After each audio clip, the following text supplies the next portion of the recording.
Freakonomics Radio is sponsored by Southern New Hampshire University. The best investments are the ones you make in yourself, and no one knows that better than Southern New Hampshire University. With more than 200 online degree programs, no set class times, and low online tuition, Southern New Hampshire University is built to fit your life today and set you up for success tomorrow. Education is an investment. Why not make it a smart one? Apply for free at snhu.edu/Freakonomics. Freakonomics Radio is sponsored by Hotels.com. Hotels.com gives you access to hundreds of thousands of hotels worldwide. And when you join for free, you can save up to 20% instantly with member prices. Plus, every stay earns rewards. So when you book one trip, you're already lowering the cost of the next one. Hotels.com is simple, rewarding, and designed to help you get more out of every stay. Sign up for free and book today. Hotels.com. It's all in the name. Freakonomics Radio is sponsored by Amica. You know what they say, if you want to go fast, go alone. If you want to go far, go together. So go with Amica and get coverage from a mutual insurer that's built for their customers, one that looks after what's important to you together. Auto, home, life, and more, coverage that fits your unique needs. Amica helps you protect what matters most. Visit amica.com and get a quote today.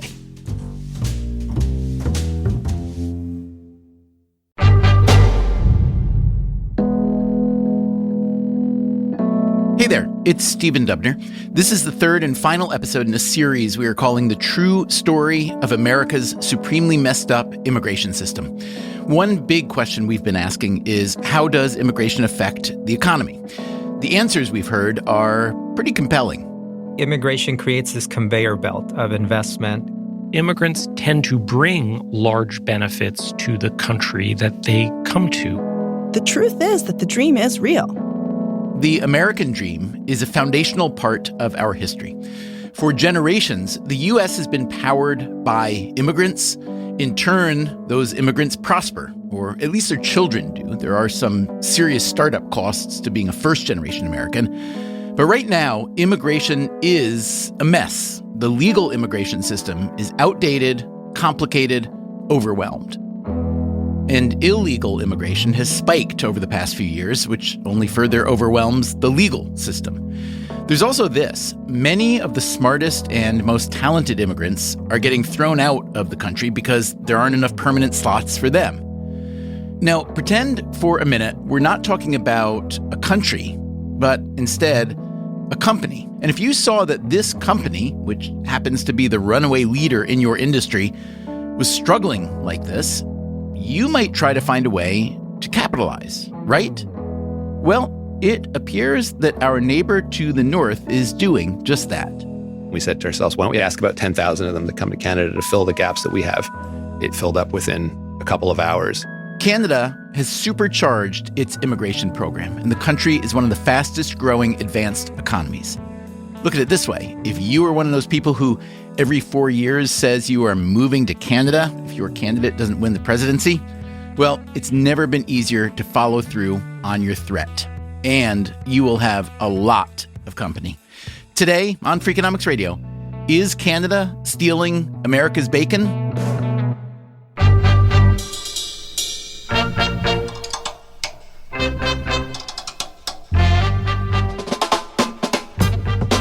This is Freakonomics Radio, the podcast that explores the hidden side of everything, with your host, Stephen Dubner.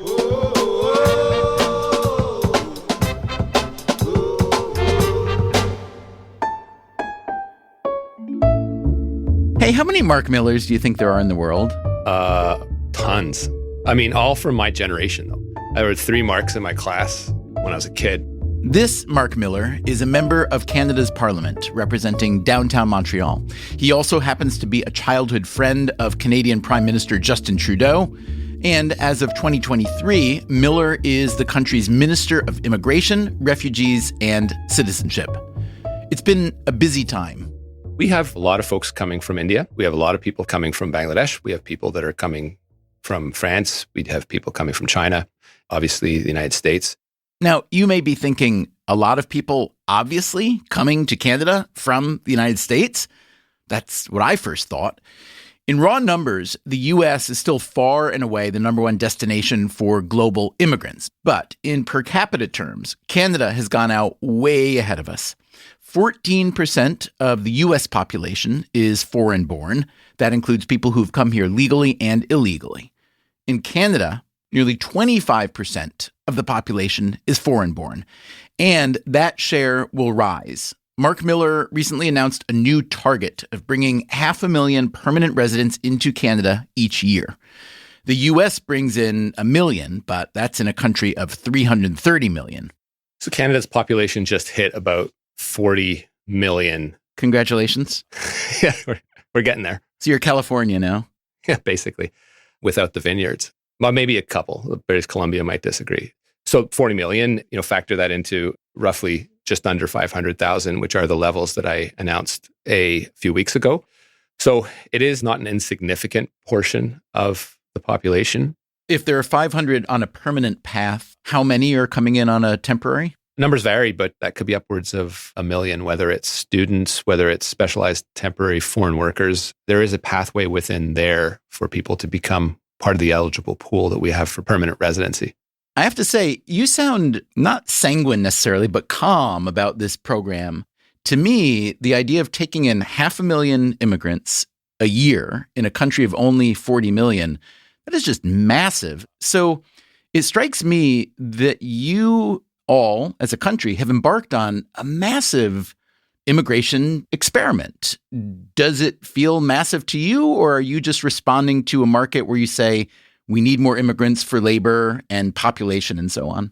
I think more of the latter than the former. I mean, there is no doubt that we have made a conscious decision to be an open country and a country that needs to grow. The reality is we don't have much of a choice. One of the things that keeps me up at night in sort of a nerdy way is the demographic curve that is really bloated in the 50, 60, 70-year-old category. And it's something that we need to fix now, or else we'll be in serious trouble for all the broad social services that we provide as a country. That can't be filled domestically through baby booms alone. It has to be filled through immigration. They face demographic challenges that require them to use immigration to grow the country into the future. That is Bill Kerr. He is an economist at Harvard Business School who studies immigration. And that's going to be important for everything from budget deficits to the vibrancy of the Canadian infrastructure and business environment. I think Canada is positioning itself as a place for talent. How would you describe the key differences between the current U.S. and Canadian immigration systems? First, Canada has more migration, about 3 to 4 times the rate of U.S. migration. It is more tilted towards employment or economic reasons. So the U.S., we think about 25% is a fair number for the overall amount of immigration that's related to employment use cases or economic use cases. Canada, that number is about 60%, so a little bit more than double. And the Canadian system as a whole favors more of a points-based structure built around an individual, whereas the U.S. favors an employer-based system, which principally relies on U.S. firms to pick out the migrants that they would like to employ. Bill Kerr knows a lot of this firsthand. He sits on the board of a company called Mob Squad. Mob Squad is a talent consulting agency in Canada. We principally work with U.S. companies that are seeking access to top talent. That talent is foreign nationals that are employed in Canada by Mob Squad. The fact is, this kind of competition for highly skilled immigrants is happening in a lot of places. And a lot of those same places are trying, like Canada, to manage their aging populations, many European countries, as well as Japan and China. In all these places, birth rates have been falling substantially. Bill Kerr says there are 3 good options to deal with this situation. Number 1, technological progress. You can automate the heck out of everything. Try to make the remaining workforce ever more productive. It's not surprising that some of the heaviest investments in technology and robotics are coming from Japan and China and Germany, where they're facing significantly older populations and workforces. The second option is to get more people into the labor market. And this includes extending the retirement ages that you've seen recently in France and some of the protests there. In some countries where women haven't been as welcomed into the workplace, there's efforts to increase female labor force participation. And then there is the third option. The third is using immigration to try to grow the system, grow the economy. This sounds much simpler than it is, using immigration to grow the economy. Because immigrants aren't a commodity that you can just buy more of when you need them. This brings us back to Canada and Mark Miller. The challenge I face as the Minister of Immigration and our government generally is to look at things that move in generational cycles as opposed to electoral cycles. And the thinking behind that can be quite different. There's lots of things that we do for expedient purposes just to get reelected. This is about sustaining Canada as we understand it today and the health services, social services that our older generation expect, those that have built Canada, that is not doable without people coming in from abroad. If I take the long view and I look at how the U.S. economy grew over the past couple hundred years, immigration was almost infinitely important. It's really hard to overstate it. I mean, it was plainly a country of immigrants. But also the economic data show that the children of immigrants in the U.S. have done unbelievably well for themselves and for their communities and for the country. So would you say that Canada is essentially copying the American playbook, or is it not as simple as that? I'd say it's not entirely as simple as that. If I said that Canada was copying the United States, my dad, who taught Canadian history for 45 years at McGill University, would disown me. So you could throw all the stats at me as you want, and I'll have to refute it. But he would disown you on philosophical grounds. No. I mean, oh, good God, he'd throw data at me as well. I mean, there would be footnotes, and it would be in 10-point font. What data would your father throw at you to say, no, this is not like the American project? You know, America's generally had a melting pot theory of immigration, and Canada prides itself on the value of our differences and the diversity. There have been different drivers that have motivated people to move to Canada as opposed to moving to the United States. For example, during the Irish famine, because there was a tax put on boats coming into near Carver, people went to Montreal.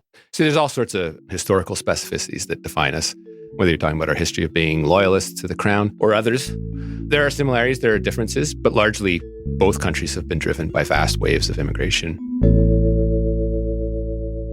One big difference between Canada and the U.S. is the politics around immigration. In the U.S., immigration has become extremely divisive. This is mostly because of the rise in illegal immigration, which has led to real chaos. And that chaos is hard to address when the legal immigration system is also messy and complicated. In Canada, meanwhile, generally the consensus is quite positive. There is no major party that feels immigration is a bad thing.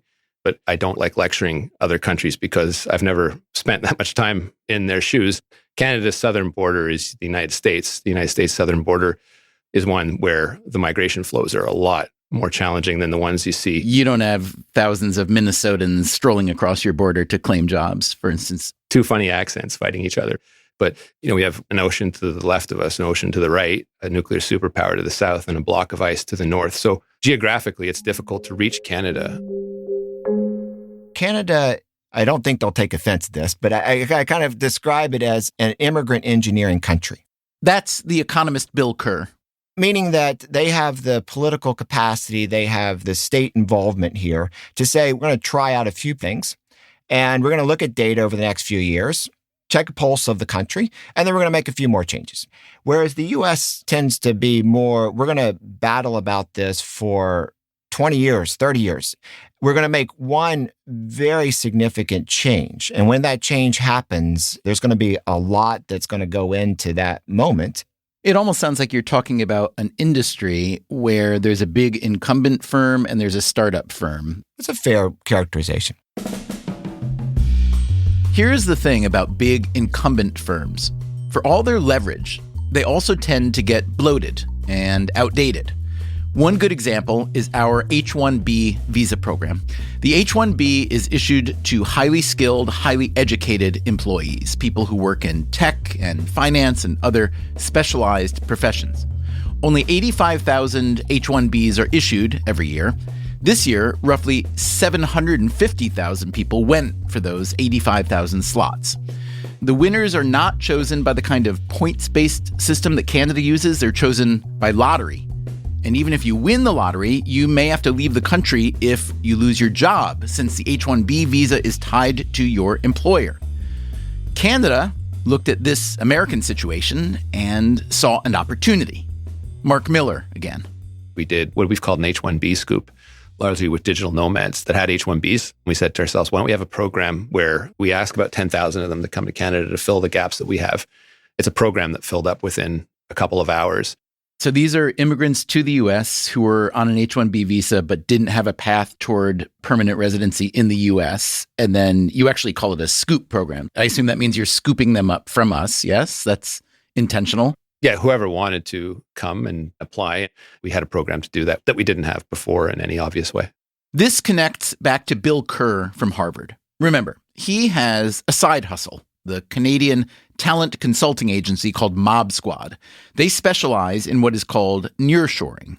The majority of use cases for Mob Squad are where somebody has been working with a U.S. company for 2-3 years, say in New York City. They have tried repeatedly to get an H-1B and have failed every time. They are at that point that they're going to have to leave the country. We provide a way for them to be in Canada, set up permanent roots in Canada, buy a home, put their kids in school, and they can continue to work with the U.S. firm that they were with before. What are the characteristics that typically make Canada more viable for that kind of candidate? Well, the first thing is proximity. If you are in a New York City high-growth startup company and we move you to Toronto or Halifax, you're very close, same time zones. The second is that we particularly use a program called the Global Talent Stream Initiative. This is for people that have very specialized and demonstrated skills. And that system can have the person be in Canada and working in under 4 weeks. So that sounds to my layperson's ears like Canada has gotten quite good at skimming a certain kind of talent worker from the U.S. under certain circumstances. Is that a good characterization or a mischaracterization? I think it's a fair characterization. I think Canada and other countries see this exceptional talent that is being spurned out of the U.S. system and says, man, we want some of that. Why don't you come here? There has been a recent study that's looked at startup founders and venture capital-backed founders. And Canada has certainly drawn a disproportionate share of individuals from the U.S. that couldn't get access to stay in the country. So, yeah, this all sounds like Canada is beating America at its own game. But that comes with its own problems. Canadian cost of living is bonkers. That's coming up after the break. I'm Stephen Dubner. This is Freakonomics Radio. And I do hope you will recommend this show to your friends and family. That is the single best way to support the podcasts you love. Thanks in advance. We'll be right back.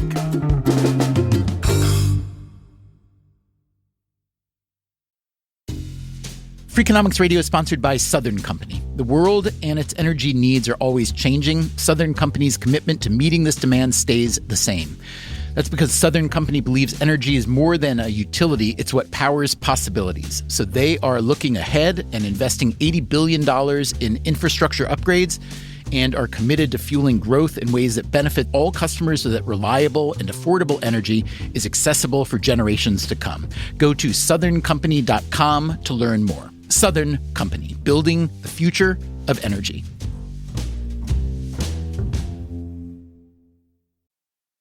Freakonomics Radio is sponsored by Range Rover Sport, a vehicle that blends power, poise, and performance. With a distinctly British design, the Range Rover Sport is built to take on roads anywhere. Free from unnecessary details, its raw power and agility shine. Combining a dynamic sporting personality with elegance and agility, it delivers an instinctive drive. Its assertive stance hints at an equally refined driving performance. Defining true modern luxury, the Range Rover Sport features the latest innovations in comfort comfort and convenience. The cabin air purification system, alongside the active noise cancellation, creates a new level of quality, comfort, and control. Terrain Response 2 offers 7 terrain modes to choose from, fine-tuning the vehicle for any challenging roads ahead. A force inside and out, the Range Rover Sport is available with a choice of powerful engines, including a plug-in hybrid with an estimated range of 53 miles. Build your Range Rover Sport at rangerover.com/US/sport. Freakonomics Radio is sponsored by TalkAboutPD.com. Let's talk about Peyronie's disease, or PD. It's not widely talked about, and some men may feel reluctant to bring it up, but it's more common than you would think. PD can happen when scar tissue builds up under the skin of the penis, causing a curve with a bump during an erection that for some men may lead to pain during intimacy and impact mental health. A trusted urology specialist can help diagnose PD and walk you through your options, including non-surgical treatment. Visit talkaboutpd.com.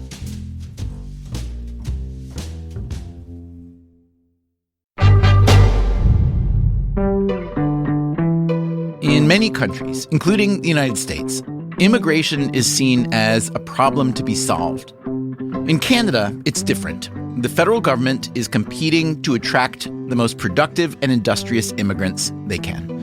They are looking for people like this. My name is Sindhu Mahadevan. I work for a medical device startup.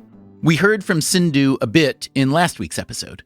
In 2012, she moved from India to the U.S. for graduate school. She got a master's in molecular and cell biology. She worked a few jobs in her field and was hoping to stay in the U.S.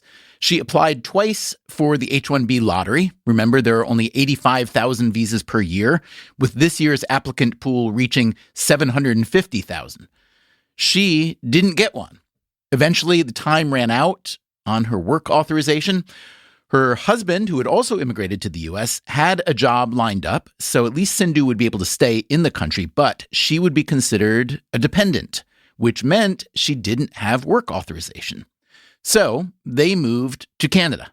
I was aware of Canada's merit-based system because a couple of people I knew had immigrated to Canada. One of them had immigrated because of job loss. In the US, on H-1B, when you lose your job, you have 60 days to find a new job and apply for another H-1B. It's called H-1B transfer. It's a misnomer. It's actually a fresh H-1B. That was not possible for him, and he just left for Canada. So I was aware of the Canadian system. I did my research. Canada doesn't issue visas by lottery like the U.S. does, and for permanent residents, they use a points-based system. Here's the economist Bill Kerr again on which factors will get points for a given applicant. They range from level of education. You get a certain amount of points for having a bachelor's degree and then more for master's degree or a doctorate. They can relate to being able to speak French. Canada is a bilingual country. They can connect to a person's age, some of their demographic traits. Countries tend to favor younger immigrants because they're going to be in the workforce longer, going to pay more taxes. And there are features like if you have a job offer from a Canadian company or have previously worked in Canada, those can get you some points. Sindhu Mahadevan's points added up. In 2021, she and her husband entered Canada as permanent residents. She already had a job lined up at a medical technology firm in Toronto. Then it was time to find a place to live. Canadian cost of living is bonkers, particularly with housing prices and things like that. So compare for me your cost of living and standard of living. The last place that I was living in was Illinois, the Naperville area generally. Toronto would be much more expensive. How do you feel generally about the Canadian immigration system thus far? It has changed a lot in the time that I applied and now. There are some things Canada does really well, and there are some things that it's increasingly doing badly. And I think we're having this conversation at an interesting time because Canada is at a tipping point in immigration. This does seem to be the case, this tipping point. Consider a recent headline from The Economist. Canadians are starting to sour on migration. A poll found that more than half of Canadians say they want fewer immigrants. That's up from around 35% just a few months earlier. The political consensus on Canadian immigration seems to be in retreat. And what does Immigration Minister Mark Miller think about this? Yeah, those polls are interesting, and I'm not going to question them. We do need to be smart about how we're doing things.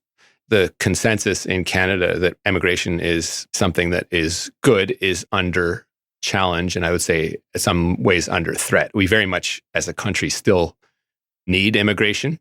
If you bring in 500,000 people a year, talk about the capital investment needed to make services like education, housing, healthcare, et cetera, available to 500,000 new people while just trying to keep up as already. I think we're caught in a vortex where we don't have the luxury to turn off taps. And if we are to reduce them, we are struggling to quantify what the actual impact would be. If we were to reduce massively, we know that this would be a net decrease to the economy, the GDP. And we have about 1 million positions that are open in Canada. And that challenge to match supply and demand is still one that is real. The reality of Canada, like in the United States, is we're a federation. I can only do so much as the federal government. I only have so many levers. And the provinces and territories have their challenges in actually accommodating people, like you said, to the education system, to the health system, and to housing. I think mayors across the country would say that what keeps most of us awake is housing and homelessness, particularly homelessness and seeing people on the streets of our cities. That is Mike Savage. He's the mayor of Halifax, the capital and largest city in Nova Scotia. Nova Scotia is one of Canada's 13 provinces and territories. It is on the far east end of the country, bordering the Atlantic Ocean. And what's been going on in Halifax? From probably 2016, we were about 415,000 people, and now we're over 500,000 people. We've been one of the fastest growing cities in Canada. 70% of that was immigration. Savage became mayor in 2012 before the big immigrant surge, at least the recent surge. Halifax is a port city, and like many port cities, it was a hub of immigration back in the late 19th and early 20th centuries. They would come through Pier 21. Pier 21 is Canada's Ellis Island. We don't have the Statue of Liberty, but we now have a statue of the wonderful Ruth Goldblum, who helped to create Pier 21. Pier 21 is where immigrants came to Canada between 1921 and the 1970s. Lots of immigrants from Europe and Asia, Africa came to Canada through Pier 21. The historic peak of Canadian immigration was way back in 1913, with 400,000 new residents arriving that year. But Canada, like the U.S. around the same time, changed its mind on immigration. Too many Eastern Europeans for their taste, too many Catholics and Jews. They passed a new immigration act designed to, quote, prevent the arrival of many of the nondescript of Europe, as one immigration official put it at the time. The annual number fell from 400,000 to below 20,000.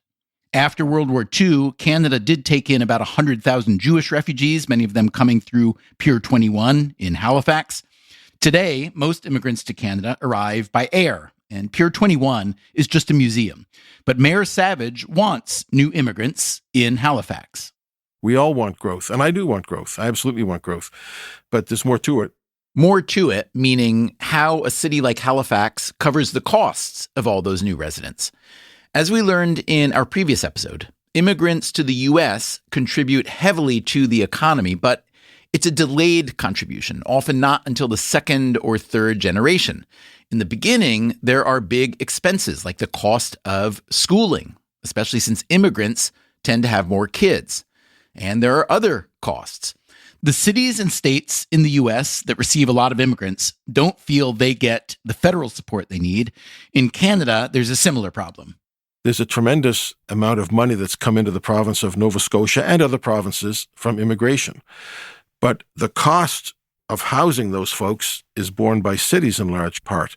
When people move to Halifax or Toronto or Moncton, they expect that there's water when they need it. They expect transit. They expect parks for their kids. And so growth is good, but the cost of that growth has to be more fairly shared. We need a revenue sharing formula that's a little bit more fair than the one that we have now. And the immigration surge in Canada has put a lot of pressure on housing prices. This affects immigrants and natives. We have encampments in the city. We have people who are couch surfing. We have a list of those people who are registered as homeless, and we have a number of people who are living on the streets that we're working to find some alternatives. Housing is an issue. There's no question. Well, it's definitely a problem, and I think there's no shying away from that fact. Mark Miller, again, the Canadian immigration minister.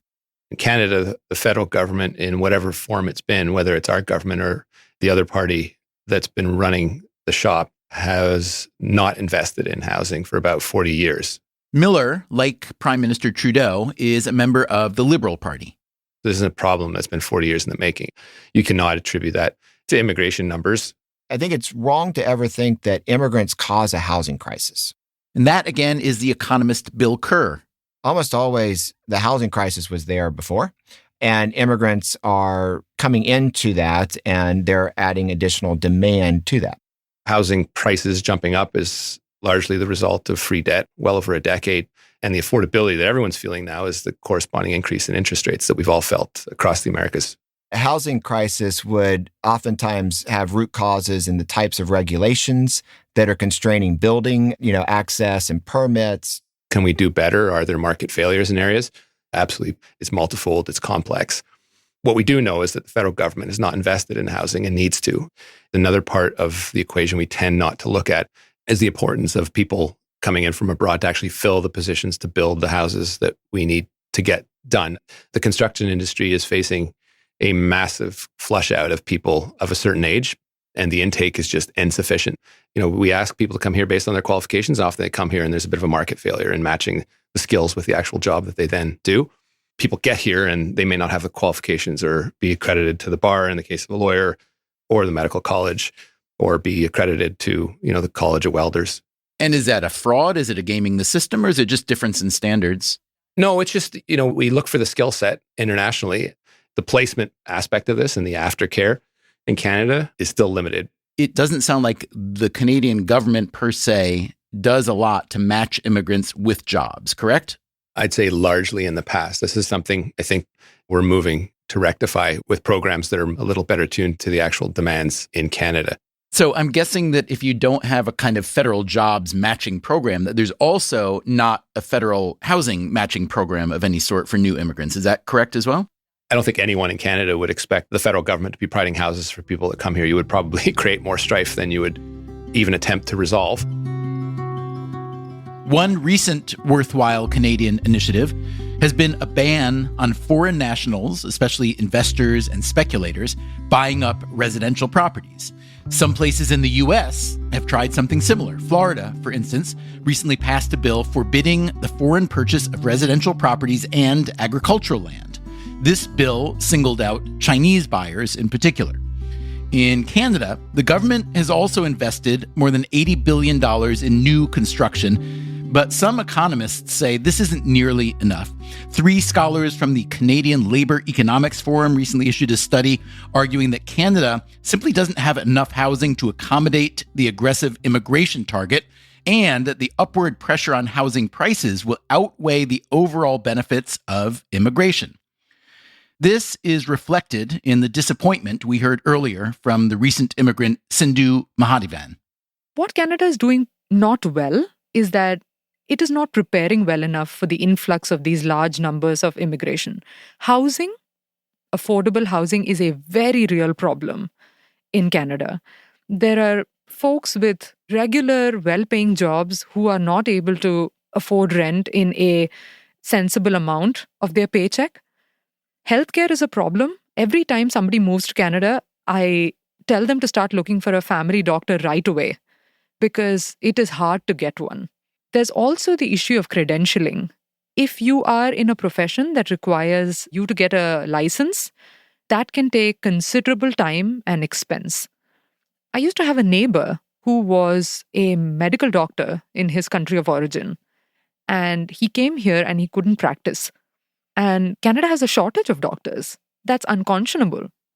So when you look at those problems, which, every country has problems, and the U.S. has plenty of problems, but when you talk about the difficulties that already exist in credentialing, in affordable housing, and access to healthcare, and maybe other social goods, with Canada set to take in 500,000 people a year for the foreseeable future, I'm curious how you see this playing out. It sounds as though if the current trends continue, there could be some pretty significant problems, perhaps including backlash against immigrants. That is something that I have been really, really concerned about as an immigrant myself. Right now, all of the surveys seem to point towards a backlash against immigration, but it hasn't quite gone to the level of a backlash against immigrants. The idea of the American dream is obviously a famous concept. There are those who argue that it's been significantly damaged or changed the last few decades, or at least much harder to achieve. What comes to mind when I ask you to define the Canadian dream? The thing I really think is admirable about Canada is that it's very hard to define what being a Canadian is. Some people seem to perceive that negatively. I think that's a good thing. When something is that hard to define, it means it's more capacious. Anybody can fit into that definition.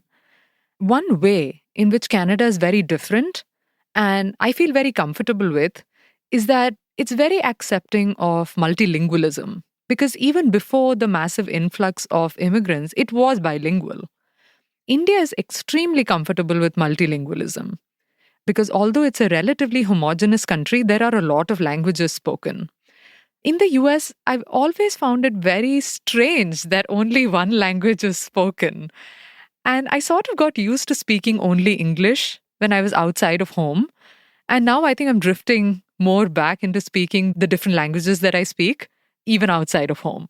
As far as the American dream idea, I think America has occupied the global imagination for so long and so well that it's just great branding, It's just great branding.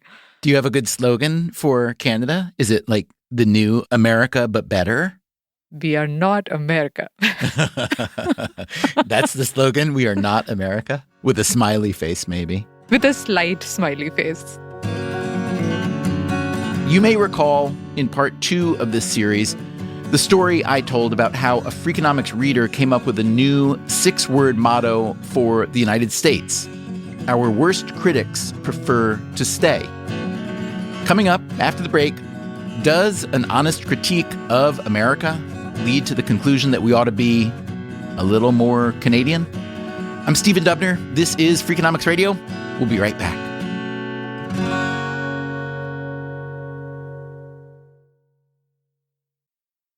Freakonomics Radio is sponsored by Figure. Did you know that 40% of homeowners own their home outright? If that's you, don't let your equity sit idle. Tap it with a home equity line of credit. Figure, the #1 non-bank HELOC lender in the U.S., helps tap equity you've built in your home so you can do things like tackle a renovation or pay down debt. HELOC is a line of credit secured by your home. You can draw what you need, repay, and draw again. Figure offers a 100% online application. Get approved in 5 minutes and funding in as few as 5 days. It's faster than a bank loan and cheaper than a personal loan. Check your rate today without impacting your credit at figure.com/Freakonomics. This post is sponsored by Figure, NMLS ID 1717824. Figure is an equal housing lender. For more information about their licensing, visit nmlsconsumeraccess.org. Figure's HELOC is subject to credit approval and terms apply. Freakonomics Radio is sponsored by Zip System. Zip System building enclosures are designed as one integrated roof and wall system that makes it faster and easier to create a tight, dry building enclosure. Instead of a mix and match approach, all components work together as one system, eliminating the need for house wrap and felt. Because they keep your build protected against weather starting from day one, that means fewer steps and less opportunities for delays. Explore their family of products and learn more at zipsystem.com. Freakonomics Radio is sponsored by LinkedIn Ads. Ever invested in something that didn't live up to the hype? Marketers know that feeling. They optimize for the numbers that look great, like impressions, but then they don't see revenue. LinkedIn has a word for that: bull spend. Instead, you can get the highest ROAS of major ad networks with LinkedIn. Cut the bull spend, advertise on LinkedIn. Spend $250 and get a $250 credit. Go to linkedin.com/Freakonomics. Terms apply.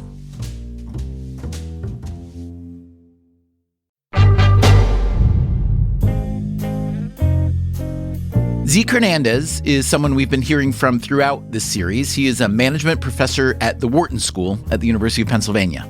I study how movement affects businesses and the economy, particularly the movement of people. Hernandez immigrated to the U.S. from Uruguay.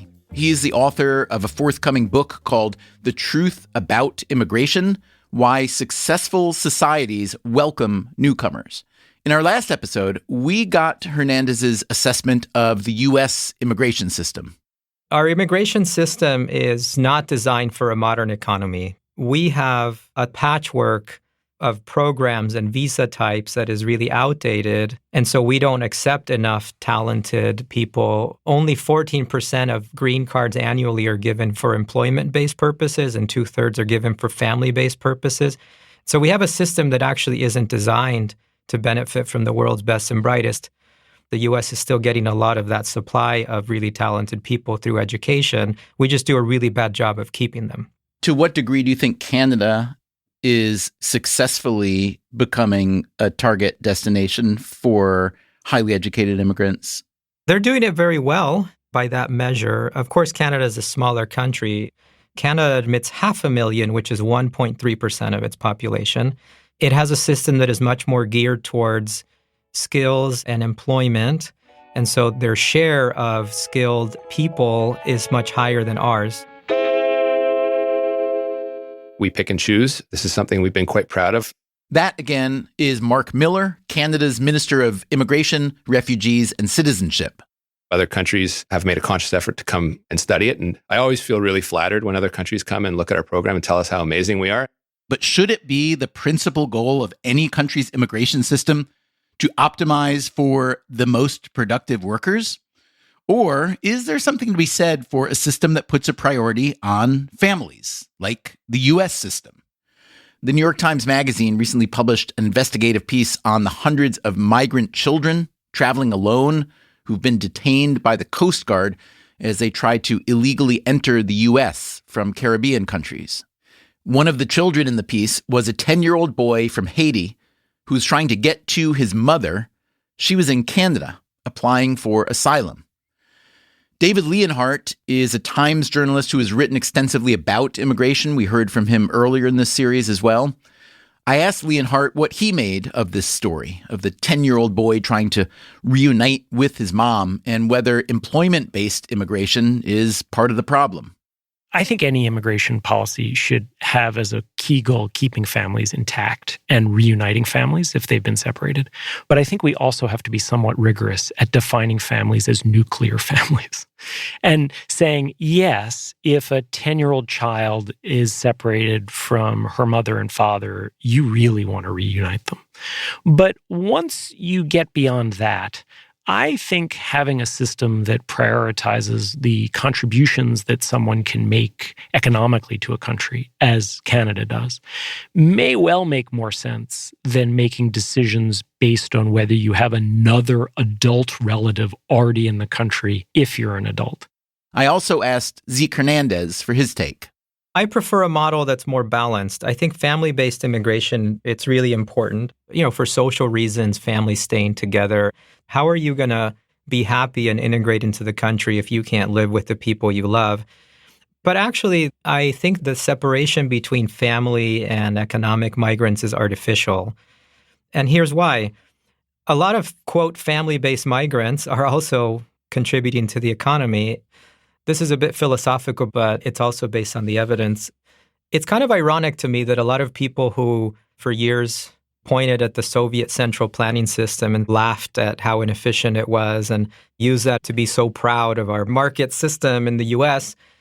are totally fine with a centrally planned system for managing talent. I think that the whole hallmark of not just a capitalist society, but actually a functioning society on the non-economic side is to, for the most part, let people be free. If you, Zeke, were participating in some kind of legislative or policy program, you would, I assume, feel competitive. You would feel that Canada is starting to scoop up or peel off some of the high-skilled immigrants who've already come here. What would you do about that? It's true that there is a bit of a geopolitical competition for talent, right? It would be naive not to admit that. But I don't think that the biggest threat is external. I think our biggest threat is internal in terms of our decrepit system and also our caustic politics. And so the first thing I would do is we have to have, and I know this is going to sound really naive, but we need to frame immigration as a positive thing, as a net positive. I would increase the number of immigrants we allow in. I would rebalance it so it's not so skewed toward family-based migration, although I don't think we should reduce family-based migration. We just need to increase employment-based migration a lot. I would make it much easier for international students to get work permits in the U.S. And I would also build more flexibility into the system. When you think about comprehensive reform, it's going to have multiple aspects to it. That, again, is Bill Kerr, the Harvard Business School economist. One is going to be a strengthening of the southern border and security there. It will have part of it that is about particular programs like DACA and what's their future going to look like. And then there's a large group of undocumented immigrants, and how would they be regularized or brought into the mainstream workforce and economy and going forward. There's also likely to be questions about family-based versus employment-based migration at the macro level. We don't do a very good job of using the visas that are allocated to the program for the best economic purposes. We use a lottery to select across applicants in most years, and that means that the person who's entering that's a computer programmer, mid-tier, is given the same potential weight as someone who's at the very cutting edge of artificial intelligence or cyber research. We haven't prioritized in any way across those applicants. And I would try to bring more of that kind of rigor, signals that we know about these applicants into that selection process. Would you say that overall your policy recommendations are more compatible with the current Democratic Party or Republican Party? I think they are probably leaning a little bit more Democratic Party, but some policies put forward by President Trump are not very different from some of the things that I've advocated here. Historically, this was not on employment-based migration closely aligned to parties, because Republicans have long been thought of as a party of business, and this is a business-related visa. Democrats have traditionally, in recent decades, been more of the pro-immigration party, and that aligns here. It has become increasingly a topic of polarization across the parties that, especially for the employment-based, economic-based migration, it historically wasn't. Do you see anyone trying to turn down the temperature on that? At present, I see few people really wanting to talk deeply about it. It's a very difficult situation already, and it's a place where there have been more, I think, political stunts undertaken rather than efforts to enact reforms. It doesn't seem something that under our current political environment, you're going to see action on over the next year or 2 years.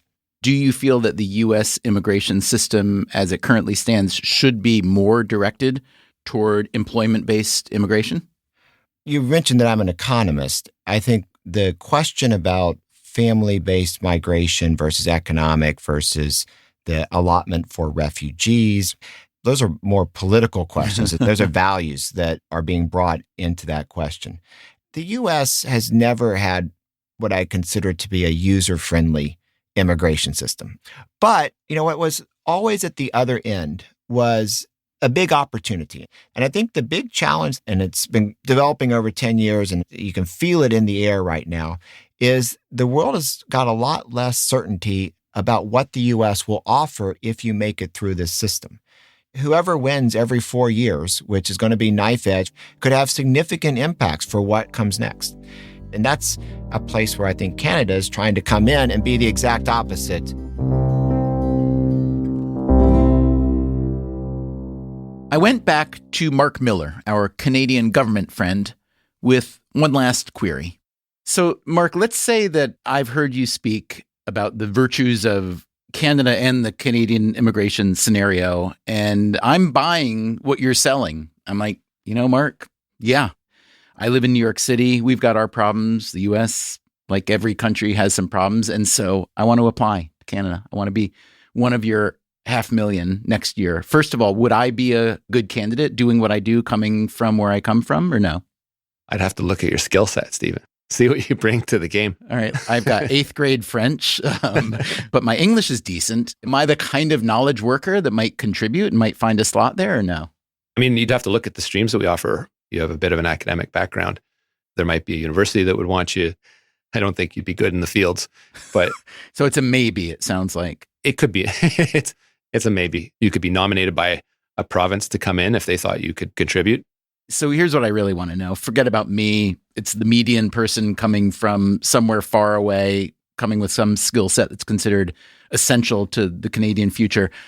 What can I expect to find in Canada? And what I really want to know is how will it compare to life in the U.S.? Because the U.S. has been proud for many decades of a motto, the American dream. And increasingly, the American dream is thought to be nowhere near as dynamic as it used to be. So when you're selling, what's the Canadian dream? Draw that picture for me. Yeah, we think, and I believe the Canadian dream is alive and well. It has a lot of the challenges that the United States is facing. Reality can be quite tough. One of the main features that people from abroad look at is the healthcare system, which is universal. We're moving towards universal dental benefits, high quality education, and employability. That Canada doesn't necessarily on average generate the same high wages as you'll find in certain parts of the United States. But it is a place where you can have a great future, raise kids, affordable daycare, much more affordable education, even much more affordable higher education. So people are quite happy. Is it the vibe that you get in Midtown or Manhattan? I can't tell you that, but I can tell you that there are some really cool cities and our sports teams aren't bad either.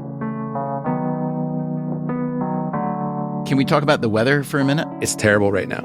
It is very cold at times, and people will distinguish between a dry cold and a wet cold. This is a debate of, it can get quite heated. What side of the debate are you on? I definitely can feel it in my bones when it's a wet cold.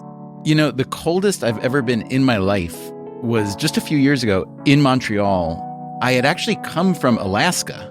It wasn't bad in Alaska. And then something about it in Montreal, I don't know whether it was dry or wet, but I thought I was just going to literally freeze and become paralyzed on the street. I thought I was going to freeze in place like a cartoon block of ice and fall over and crack into a million pieces. Is that a common experience? Yeah, that was probably January or February. Yeah, it can happen. Do you have any plans to address that issue? The federal government's all over it. It's on top of it. We'll fix it tomorrow. It's easy to joke. I live in New York City, which is right where I want to be. I'm here thanks to the courage and luck of my grandparents' generation. So what's the best way to think about everyone else who's already in the U.S. and doesn't know what to make of our current immigration mess? What's the best way to think about the many millions of people who aren't here but would like to be? Those are big questions. I hope you think we've provided some answers over these past few episodes. I'm always happy to hear your feedback, whether praiseworthy or critical. Remember, our worst critics prefer to stay. Our email is radio@freakonomics.com. Coming up next time on the show, we speak with Fareed Zakaria, who is, for my money, one of the smartest and most humane observers of global politics and society. We are living through possibly the most revolutionary period in human history. We talk about the origins of the left-right divide in politics. We talk China and Russia, of course, also the Middle East mess and the failed promise of the Arab Spring. and the upcoming U.S. presidential election. The polls right now suggest Trump. The elections right now suggest Biden. We also talk about what it means to have moral courage in this fragile moment. History is complicated. Sometimes the bad guys win. Fareed Zakaria on his new book, Age of Revolutions. That's next time on the show. Until then, take care of yourself. And if you can, someone else too. Freakonomics Radio is produced by Stitcher and Renbud Radio. You can find our entire archive on any podcast app or at Freakonomics.com, where we also publish transcripts and show notes.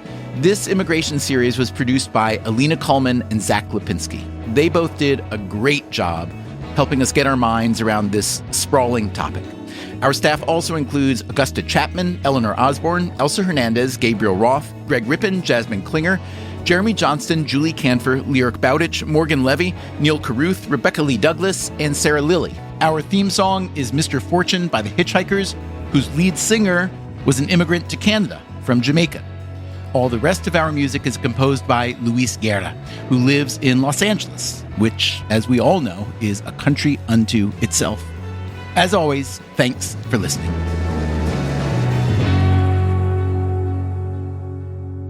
I want you to be the most authentic you, however you actually are. Okay, well then I should leave right now because I'm rather introverted.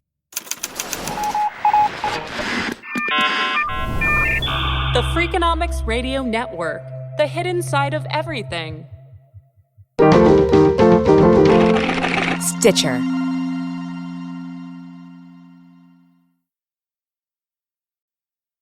Freakonomics Radio is sponsored by Ozempic. Innovation happens through rethinking what's possible, and when it comes to GLP-1s, Ozempic Pill does just that. Learn more about Ozempic semaglutide tablets, 4 and 9 milligrams, by calling 1-833-OZEMPIC or visit Ozempic.com to view the medication guide and ask your doctor what's possible with FDA-approved Ozempic Pill. Fidelity Active ETFs have the flexibility to shift and transform as markets do the same. So instead of just riding an index, they can seek to outperform it by adapting to market conditions and pursuing new opportunities as they emerge. And while you get the potential outperformance of an actively managed fund, you can still buy and sell it on your terms, just like any other ETF. Markets can change in real time. Make sure your ETF can too. Learn more at fidelity.com/active ETFs. Before investing in any exchange-traded fund, you should consider its investment objectives, risks, charges, and expenses. Contact Fidelity for a prospectus, an offering circular, or if available, a summary prospectus containing this information. Read it carefully. While active ETFs offer the potential to outperform an index, these products may more significantly trail an index as compared with passive ETFs. ETFs are subject to market fluctuation and the risks of their underlying investments. ETFs are subject to management fees and other expenses. Fidelity Brokerage Services, LLC, member NYSE, SIPC. Welcome back to Should I Get It Delivered? Contestant, you're out of food and your meds, but are too tired to get up. Do you A, pout, B, beg your roommate, or C, get Walmart to deliver it all same day? Same day? Who knew? Gonna go with C, Walmart. That is correct. Walmart offers same-day delivery for prescriptions, groceries, and more. I love not leaving my couch. Walmart. Who knew? Subject to availability, restrictions, medication exclusions, and fees apply.